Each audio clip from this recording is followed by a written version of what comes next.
edition of Jofo in the Ring. And yes, my name is Frank Jofo, and we have a special broadcast. We have, from the Little Monster Entertainment, Whit Whitman, and the WWE legend, your friend and ours, Al Snow. What's going on, guys? Hi, guys. How are you? Nice to be here.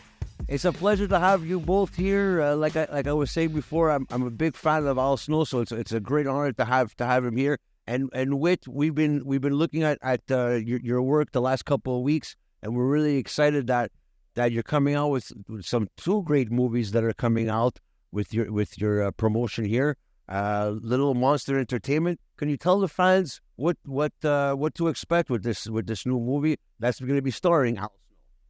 Yeah, well, maybe 4 or 5 years ago, I met Al. He seemed pretty cool. And, hey, you want to make some movies? Yeah, sure. Okay. So here we are. And we've actually been collaborating for a while. And we just are now releasing, 18 months after shooting it, Unnatural, which is a Western horror, or maybe Western supernatural. And Al plays this wonderful character named Dan Remington, who is a grumpy old man who finds out that he has some kids after he has to kill some werewolves that happen to kill their parents. And then stuff goes on, and they run into a town of vampires. And he, I don't know if he's really acting or if he's just really good at playing a curmudgeon character, but Al did a great job at it. I could not imagine anyone else playing that character. Heck of a stretch for me, I'll tell you. Heck of a stretch. There you go. Well, are you into the horror movie genre, or was it just like something you wanted to do, like on the bucket list kind of thing? Which one? We'll both answer. Yeah. Mine was horror movies tend to sell better, and whereas it's not my first genre I'd pick, I try to figure out what the market wants and go, okay, this is the idea I really want to go with on this one. And but for Al, I think he's been in a few before. That's where several horror films. I enjoy horror films, and I don't like haunted houses. I want to make that differentiation. I know it's a kid in a rubber mask, but I don't like going around a corner anticipating that somebody's going to jump out and start. That's not my deal. So I'll take my kids to a haunted house. I won't go in with them. Well, we see the excitement around Terrifier 3, and everyone's excited about it. The horror genre. I feel like it's coming back into our lives, so to speak. Can you tell us a little bit more about the movie? Or I know you don't want to spoil it there, but Whit, can you tell us a little bit more about the movie? Unnatural is the one that's going to be coming out now, and then you have Home for the Holidays that's going to be coming out. Yep. Yeah. Well, movies take a long time to make, so. We definitely, when we shot Homeless for the Holidays, which is a Christmas movie coming out November 19th on all streaming everywhere, that had to be done a little bit quicker to make it to this Christmas season. So normally they don't come one right after the other, usually. But I got started in the entertainment business. I worked for the company that made Dungeons and Dragons. And when my daughter grew up, she wanted to get into this. Here's one of my flexes right now. I did create the role-playing game for the WWF back in 1994. Wow. And it's, you can only get it on eBay now, but it's kind of expensive, but you guys can look for it there. I just really like storytelling. And when we put together this movie, I knew it had to be somebody that could do action. And I had just worked with Al on another movie called The Whittler. And for some reason, this guy really likes showing up and and doing things with me. So I have to say I really enjoyed doing Unnatural and then following up with a Christmas movie. And if that won't blow your mind, we just got done finishing the wrestling movie, which will come out next summer. Which is a musical. It is a wrestling musical. Is Al Snow singing in the musical? He is. He is singing. Yeah, I wouldn't you'll be surprised that's going with humbling and velvet fog. Well, you know what, Al, the thing that surprised me about your career and everything, I know you're a very busy guy. How did you fit all that in your busy schedule? And I know you guys were just on Netflix with the special you guys did for OVW. It opened my eyes a lot to OVW, and I'm sure it did for a lot of people. How was that experience on Netflix with the OVW special? It was an amazing experience, with they had such wonderful crew from BBC America that came. Greg Whiteley, who was the producer and director of Last Chance U and Cheer. He was and the crew were the driving force behind that documentary. And, they came in the last week of May, and they didn't leave until the very last week of August. And they were filming basically about 12 to 14 hours a day, 7 days a week, filming everyone and everything that was going on. And it got to be kept everyone pretty busy, for that whole period of time. But it was a great opportunity, just a amazing chance to kind of get to show a different side of the art of wrestling, and give people, maybe if you were already a fan, give you a little deeper appreciation. If you were not a fan, maybe it would open your eyes, and we broaden the audience a little bit. So yeah, it was an amazing experience. Really, really glad that we had the opportunity to do it. Whit, were you a wrestling fan before you met Al, or did you get into it? Well, I mean, you can't make the role-playing game back in 1994 and not have watched it. I mean, I probably started watching it. I was a big fan of the A-Team, so I remember when Mr. T got into wrestling with Hulk Hogan, and so that's kind of when I got into it. And I probably went all the way up to the Attitude Era. And yes, I actually do remember seeing Al and enjoying the crazy head. Of course, my favorite match is when he has to wrestle Head for the hardcore title. So that one's. Yeah, it was something because I was a big fan. I always tell people my two biggest fans in wrestling were Al Snow, obviously, and I was a big fan of the Brooklyn Brawler. Oh, were you really? And a lot of people used to tell me, like, why are you a fan of the Brooklyn Brawler and Al Snow? They're jobbers. They're like the champions. They're not. I go, but I just resonated with them. Like I love them, that to the point where, and you think of it down the line. And I had Brooklyn Brawl on the show, and I asked them the question. I go, and people were like, he goes, why are you a fan of mine? And he goes, I loved how you elevated everybody else around you to seem like they were the best wrestlers out there, even though you could have been the better wrestler, or you could have been the better guy. It just resonated with me, and still to this day, and I appreciate that as much. And that's what you're doing now with the wrestlers in OVW. You're giving them that rub, you're giving them that platform, and it's good to see. Well, thank you. Steve was a very underrated talent. A lot of guys that were in the business back then weren't really fully appreciated as much as what they should have been. So I'm sure he's very flattered that you were a fan of his. That's pretty cool. But yeah, I loved my time, and and still do, in wrestling, and being a part of OVW, and watching the young men and women develop and come in at a certain level, and start to grow and literally come into their own and become stars and attractions in the wrestling business. So Whit, for the people that don't know, how would we be able to watch the movie when it comes out? It's going to be in theaters, streaming. How does that work? Our movies are all streaming. Usually, most of them come out on pay-per-view in the beginning, so you can get it on Google Play, Vudu, Apple, and all the major platforms where you can rent a movie. And then usually around 3 months later, they start showing up on things like Tubi and other places like that. Now, Homeless for the Holiday just starts out everywhere. You can either pay to watch it, or you can go to Tubi and watch it. It's going to be everywhere, just because we want that to get out. And of course, holiday movies every year is a new year for people to find them. And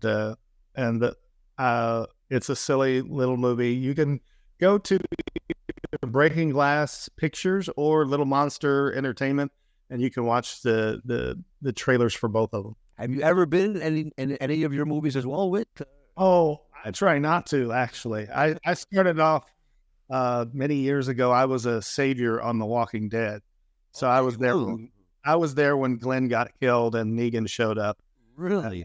The pickaxe savior. If you actually see the background, the scene when he came out with the bat and he was. Oh yeah. Wow. I was there. We had to hold that in for like 8 months because we knew who got killed. But oh my god! But I was the pickaxe savior. If you look at me, I'm beardless, but I have a big old pickaxe. You have to go back and watch it just to see. I mean, it's interesting. Wow.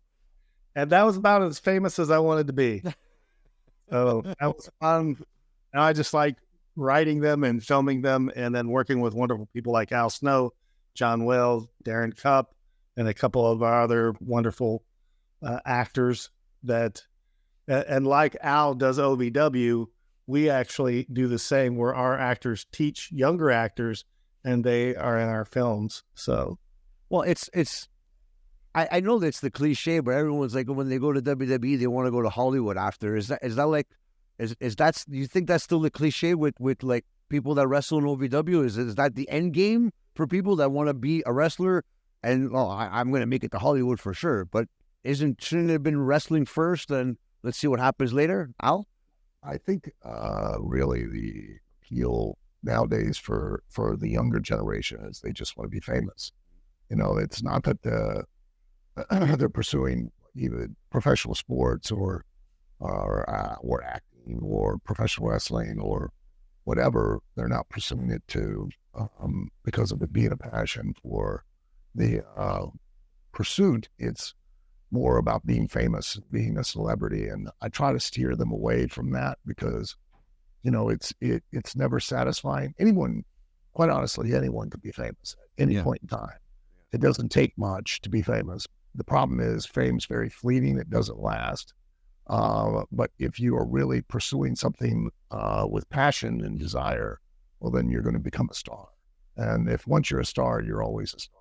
You'll never, it never changes. So, I always try to teach the younger talent to aspire to be a star as opposed to just being famous.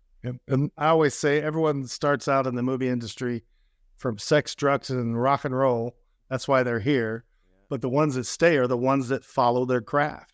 Yeah. Like the ones that stay around, I guess I would call them a star. Well, I'm sure you notice those certain people that want to be involved because of the movie industry, not because of the fame and the partying and everything, which I'm sure all of you guys have seen throughout the past with wrestlers and everything. But you think it's that way now, or do you think it's changed a bit? I still think your attitude and wanting to be in this for the art and the storytelling and the long haul, that's when you see people stick around. Most people who just get famous quick or get what they want quick, you kind of notice they always kind of explode and go away. But I think that goes right back to what Al was saying. Go for the passion of it and not to be famous. There's a lot of passion in OVW. Can you tell us a couple of standouts to our hands here at Jofo? And maybe you'll get some dirty looks there. You won't be naming everybody, but what are a couple of this in OVW that you can mention here that you think that have a good chance in the future at a big promotion? I think they all do, honestly. That's a good answer. I do, and I do. I'll be honest. I do say that for two reasons. One, because I don't want to not mention somebody. Yes. Well, you didn't mention me, but at the same time, I really do think that all of them, in my experience, I've seen people, that have come in and, you take a first glance at them and you're like, yeah, that's not going to happen, and then lo and behold, they're in a major role in the sport of wrestling. So, a good example, we had a kid just came into the school, trained, graduated, and very quiet, very reserved, very introverted. Not a big kid either, kind of maybe 5'7". He hasn't really filled out. He's maybe lucky if he's 190 pounds. Great kid, great attitude, and I was so desperately hoping that he would connect, he would succeed. And lo and behold, he had a very reminiscent, he looked like Bob Backlund, the former WWF World Heavyweight Champion. He looked like Bob Backlund's nephew. And in training, they started calling him Buzz Backlund. And he developed this persona where he kind of emulated Bob Backlund, but like amped up, like over the top. And let me tell you something, that kid came out and to that audience, he was like a superhero. He was the most entertaining and most enjoyable kid to watch on the show. And if you'd have asked 6 months prior, I'd have been like, I don't know, but he found something that worked and connected and allowed him to, create a persona that an audience cared about. So God bless him. One of my favorites when the first time I went to watch the OVW, I saw him and I pointed him out to Al and he goes, yeah. Because Bob Backlund, I always liked him in the WWF. Yeah. So yeah. I had to ask, is he really his kid?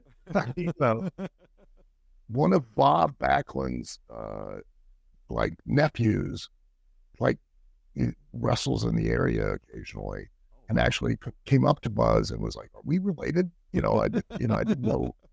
I didn't ever seen you at any of the family functions. And it was like, no. But I'm sure, Al, you've seen a lot of wrestlers come and go, and nowadays you're starting to see that next generation, like the Braun Breakers coming out.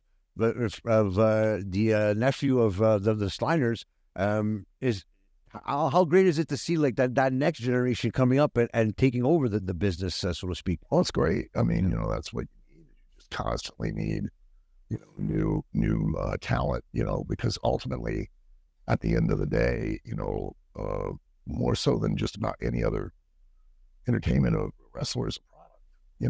They have a shelf life, and you've got to cycle in new talent all the time to keep things fresh, because you can only watch, one particular guy versus one particular guy so many times, and by the end of the 10th or 12th time that you've seen them wrestle, you kind of have answered all the questions that you usually pose. Like, oh my God, I would love to see so and so wrestle so and so, because what would happen if they were to get together? Well, now you already know, and you kind of really know, because you've seen them 10 or 15 times. Yeah. So those Braun Breakers and, those young kids that are coming in, it's awesome, because it just keeps perpetuating the very business that everybody loves.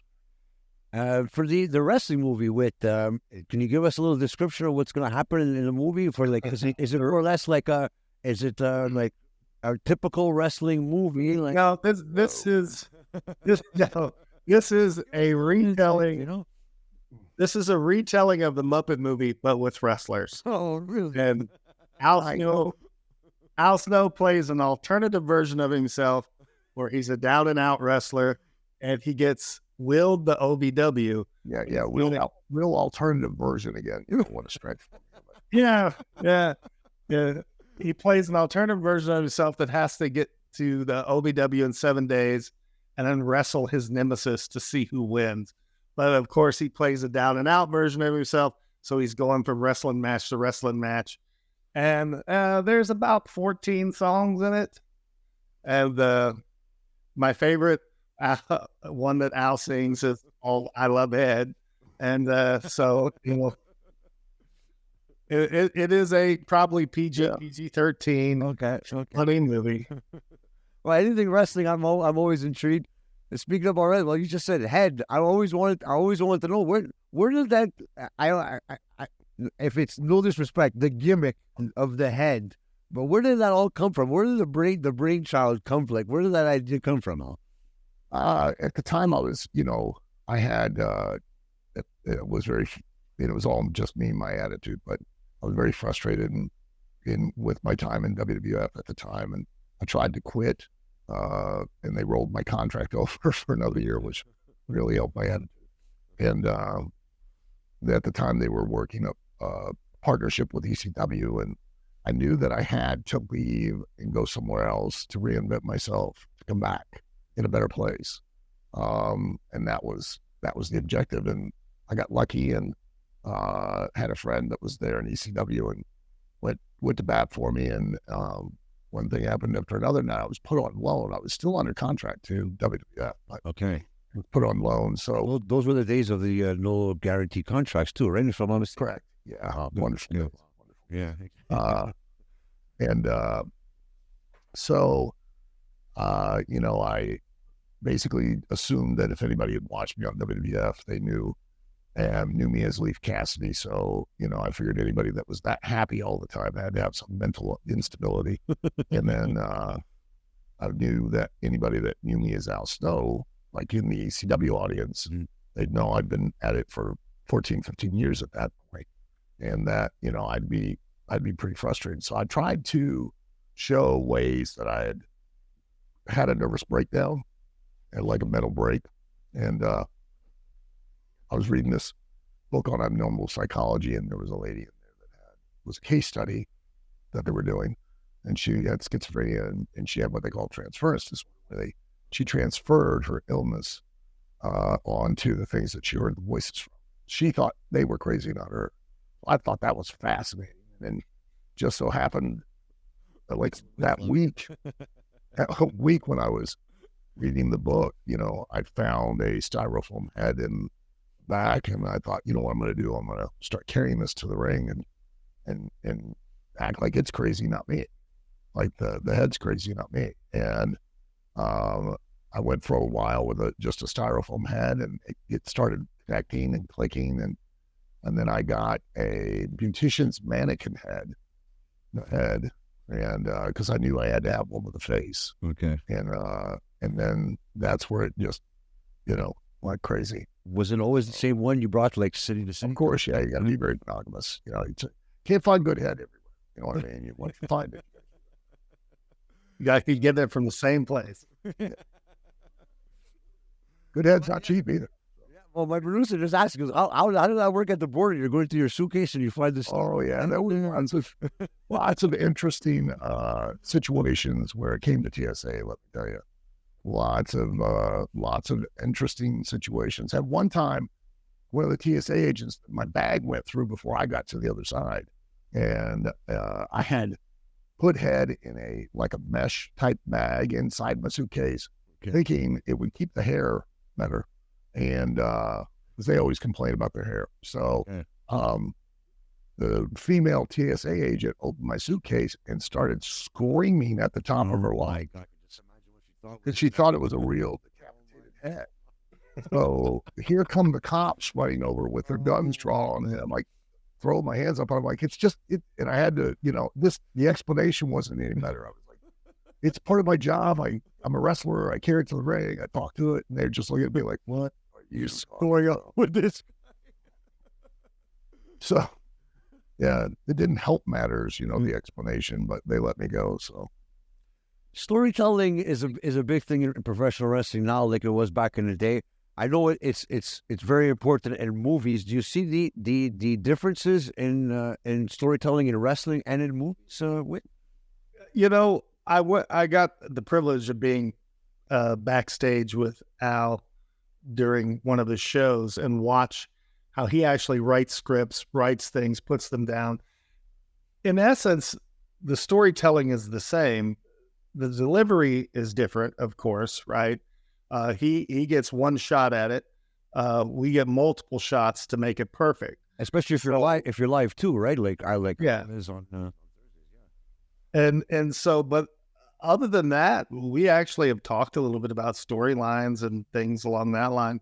It's nice to have somebody that you can talk to about that. I think he's a little quicker at it because once again, he's got that live stuff going on. So he's got to be able to make those calls. But as a director, when I'm on film and everything's not perfect, I'm making 50 to 100 decisions an hour, where I look at him running his show going, oh man, I'm just a novice compared to the amount of decisions this man's making on a live show. So yeah, so we talk a little bit about it. I think it would be something similar to a car versus a motorcycle.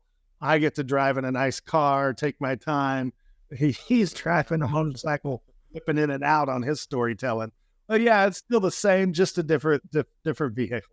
Well, for me, like I was watching the Netflix special. I was watching it with a friend, and he's like, "Oh, that's Al Snow. And what are you watching?" I'm like, "This is OVW on Netflix," and I was giving him some insight on it. He's like, I remember Al Snow used to be all like, like the Al Snow with the head and everything. So what I wanted to ask you, Al, is I know you weren't playing a character. That's you 100% during the lives and everything. I know your mind must be going a mile a minute, but how is it during those lives and plus the cameras with you on the Netflix cameras filming you while you're trying to get this show out? And I know, just especially by watching the show, I know how stressful you were just to get these shows out and things happen and everything. So I'm sure it was quite fun, I guess, in a sense.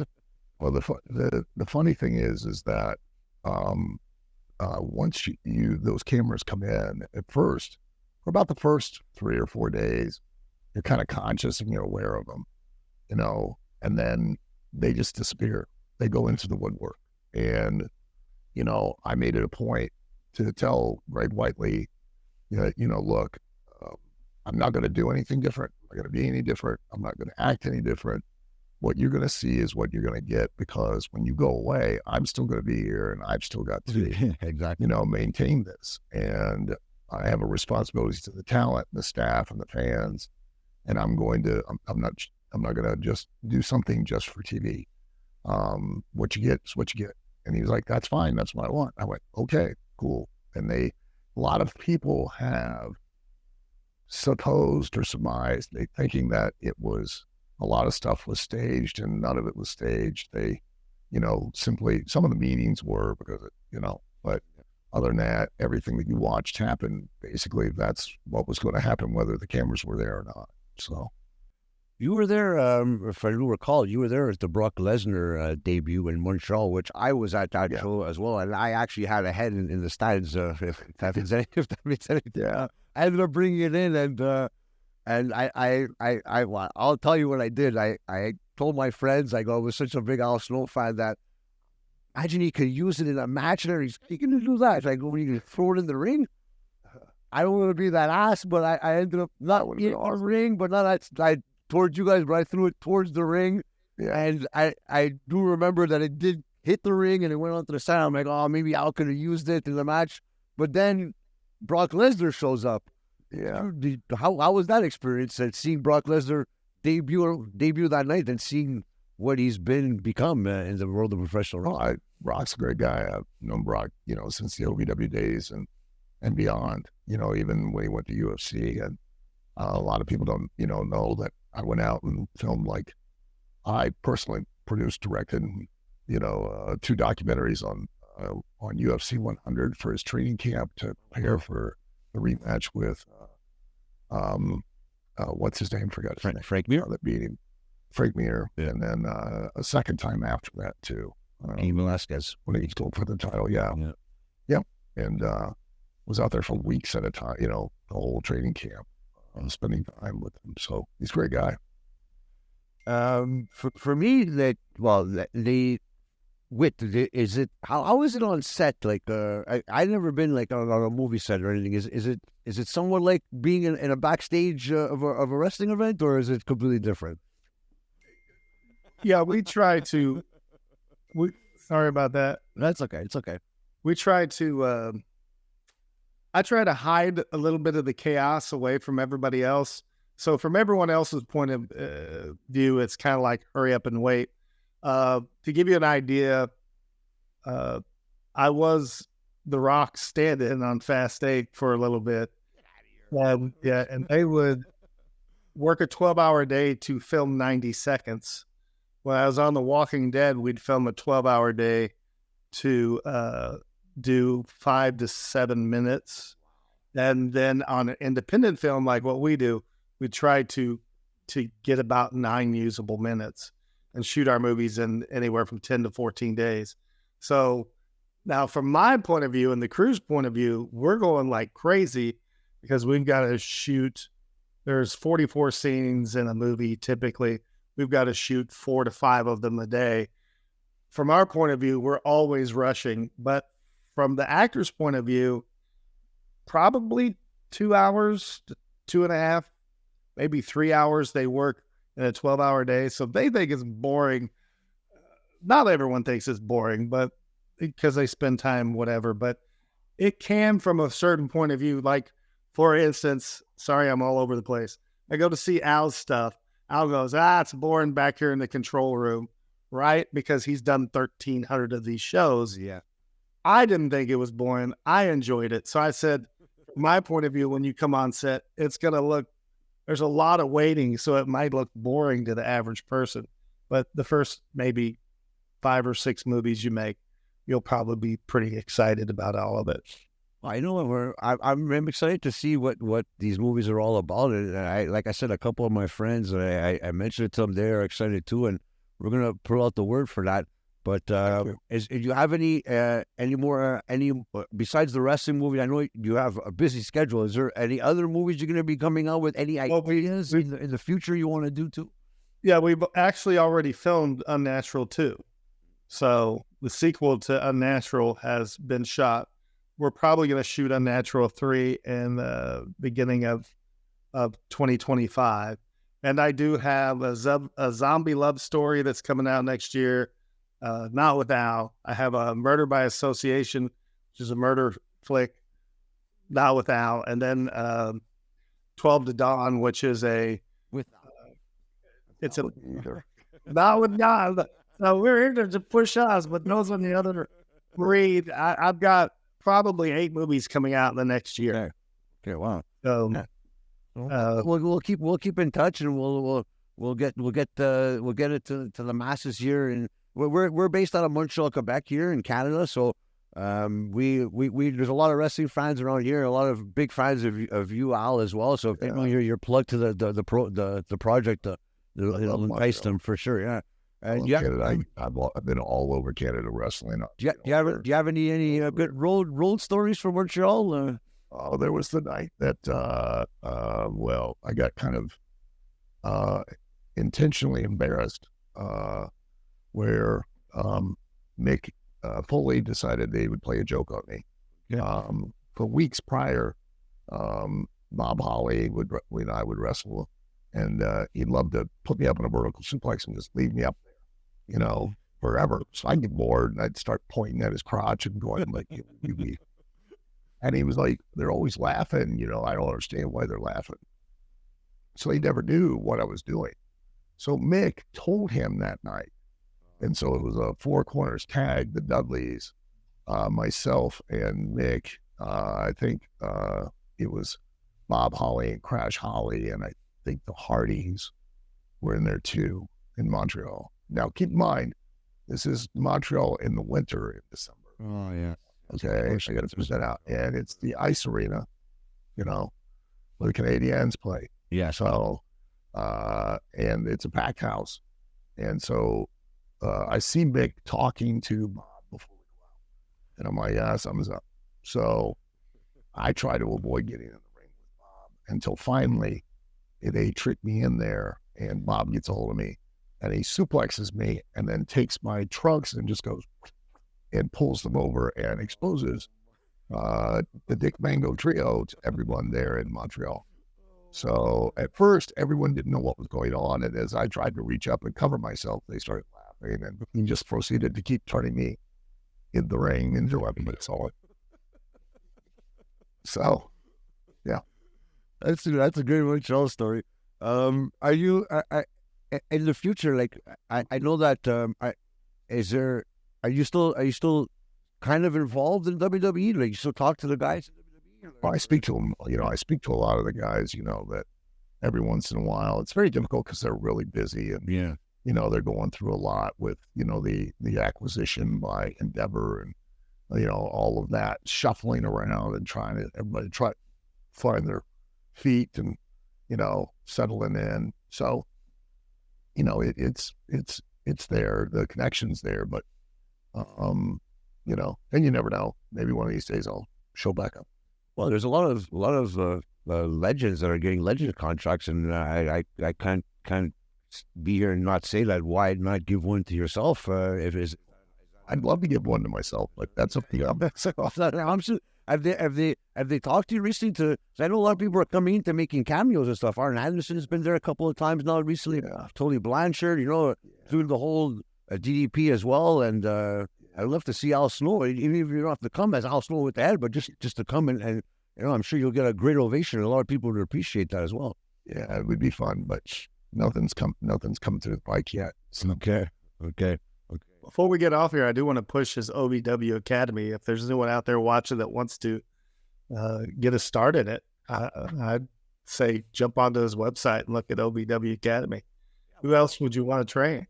Well, you train. I was going to say I know one of our guys that's on the show here as well a lot of times is Jeremy Prophet. I don't know if you know who he is. He remembers you from the OVW days back in the day. Oh, yeah. He's a 20-year veteran. He couldn't be here, unfortunately, today, but he was a big fan of yours, and he loved the way you taught him a lot of the fundamentals and that. And if you could see him now from what he was before, he's a completely different specimen now. Yeah. How does that work to get into OVW? You have to get asked. Are you invited? How does that all work? Just go to OVWacademy.com, and then they'll get all the information they want. It's the only wrestling school in the world that is certified as an actual trade school for professional wrestling by the State Office of Proprietary Education. So, so we teach more than just the wrestling in the ring. We teach, all aspects of production and event management, even financial management and stuff. So we try to give the students as many skills as we give them. Last but not least, I know there was, I don't know if you wanted to talk about it. I know there was from AEW, you said that a lot of people were like, not the flippities, but like someone is going to get hurt one day. Oh. I know that safety is a big thing in wrestling.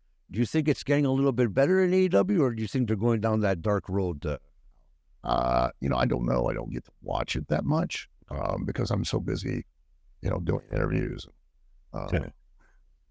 movies, like that. But and working on OVW because I got to write TV shit too. I get it. But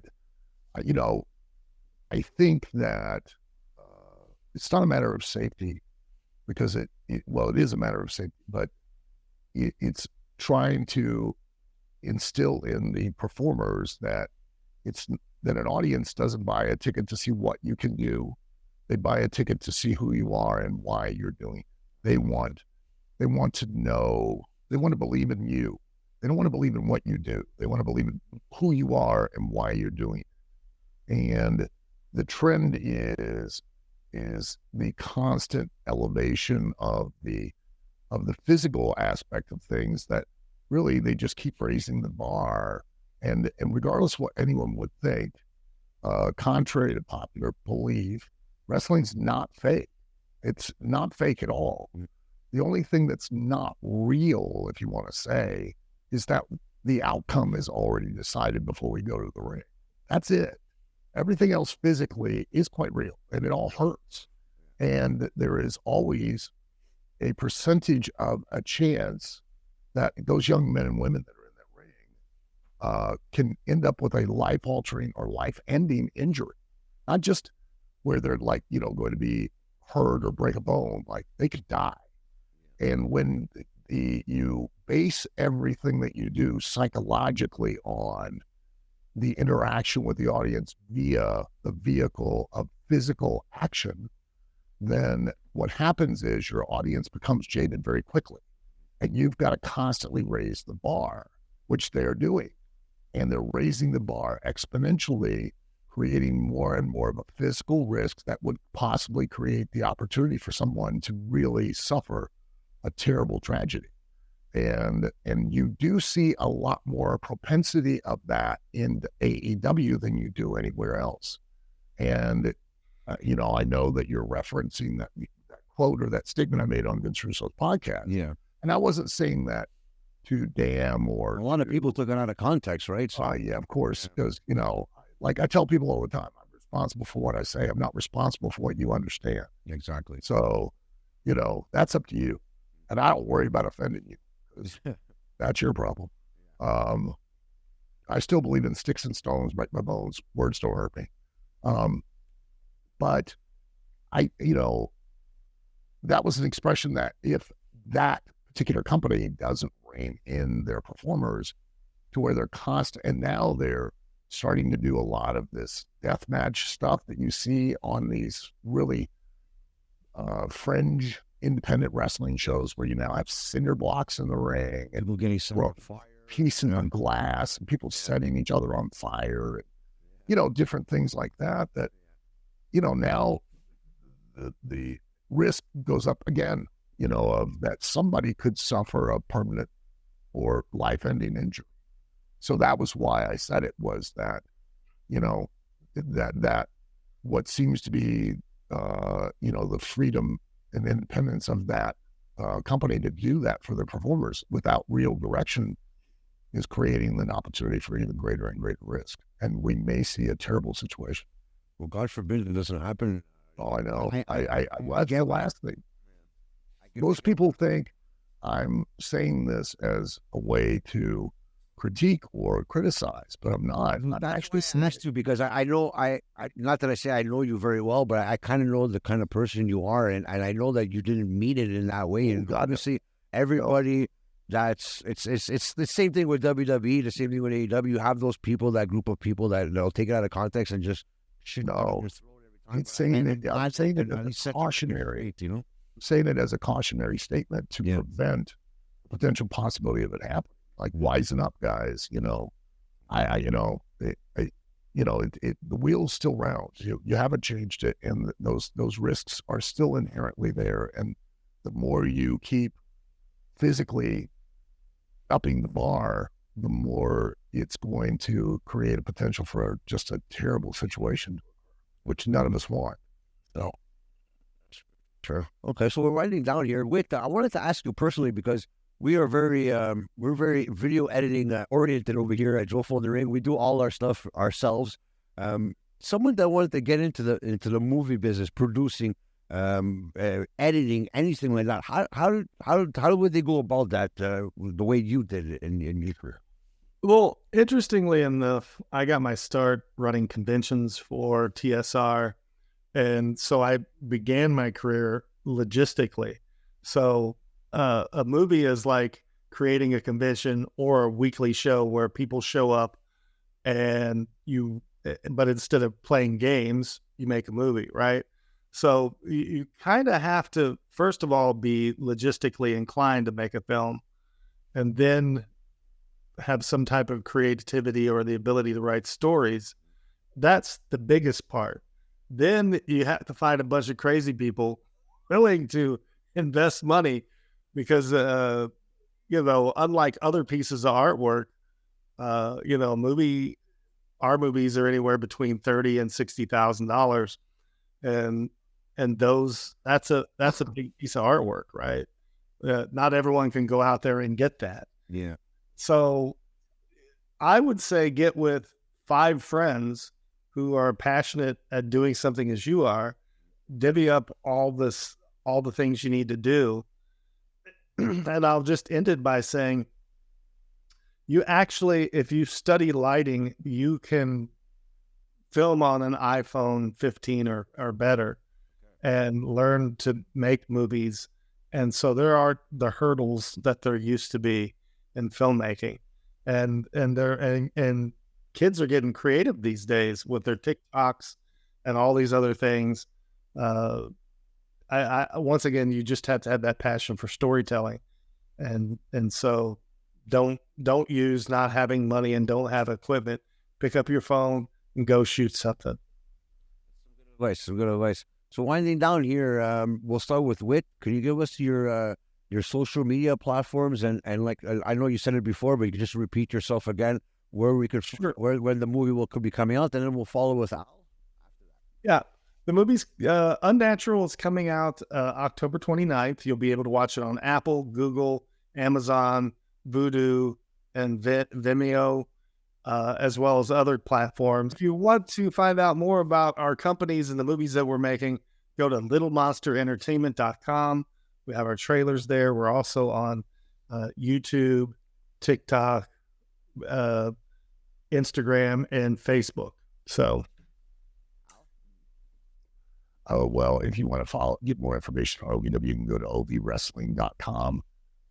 We're live every Thursday night, 7 p.m. to 9 p.m. Eastern, both locally on a broadcast station and then on Triller, which used to be formerly Fight TV, and then on YouTube and on Facebook. You can watch us live every Thursday night, 7 p.m. to 9 p.m. If you want any information on the Training Academy, you can go to ovwacademy.com and check it out there. And if you want to follow me on social media, you can go to The Real Al Snow. I made that map up before the little blue check marks were made around. That way, because, occasionally there is somebody that pays me. I don't get upset. I just send a message going, well, you really set the bar higher. I mean, if I were going to fake being a celebrity, I'd be like, me, like George Clooney or Brad Pitt or somebody. So, even though some people say I bear a striking resemblance to those guys, but only when the lights are out. But The Real Al Snow on Facebook, Twitter, Instagram, TikTok, you name it, I've got it. So it's been a pleasure, guys. I'm really excited to see the new releases coming out. One final question, Al, I have to ask you. I know it's WrestleMania season coming up. Royal Rumble's around the corner. Yeah. Is there a chance to see you in the Royal Rumble? Maybe even a Hall of Fame induction? Would you be open to that? Oh, I'd be open to it, but I doubt it. They invited me this past WrestleMania to Philadelphia, because of Paul Heyman being inducted. Okay. All that. So I hope that they extend that kindness again and invite me to get to be a part of WrestleMania again as a guest. It was a great blast to be there. Really, truly an honor, and was very flattered. Well, you know what, Tom, we'll have to see what happens in time. But like I said, it was a pleasure meeting you guys. We will keep in touch, and we will do as much as we can to push this movie out there. We're really excited to see Al in this movie as well, and I can't wait to see Al sing in the other movie too as well. I'm excited about that. So a lot of people are looking forward to seeing me sing. Not a lot of people are looking forward to hearing me sing.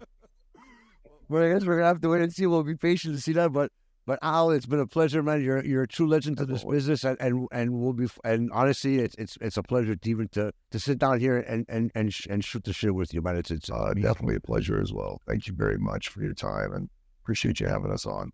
And Whit, it's honestly, like I said, we're into that genre too. Not the movie aspect, but we do a lot of editing and stuff like that. So we're very big fans of yours now, and the insight that you gave us, we're going to use it to for us and see where it takes us, and we'll let you know if it works out for us. And maybe your next movie before it comes out, maybe we could have you guys on again and talk the movie again.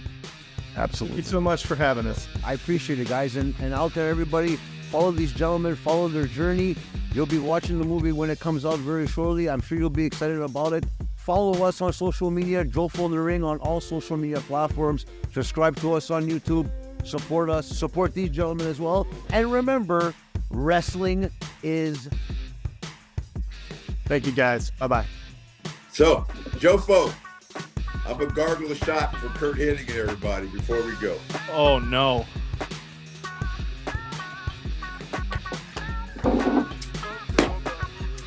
Jofo, thank you, guys.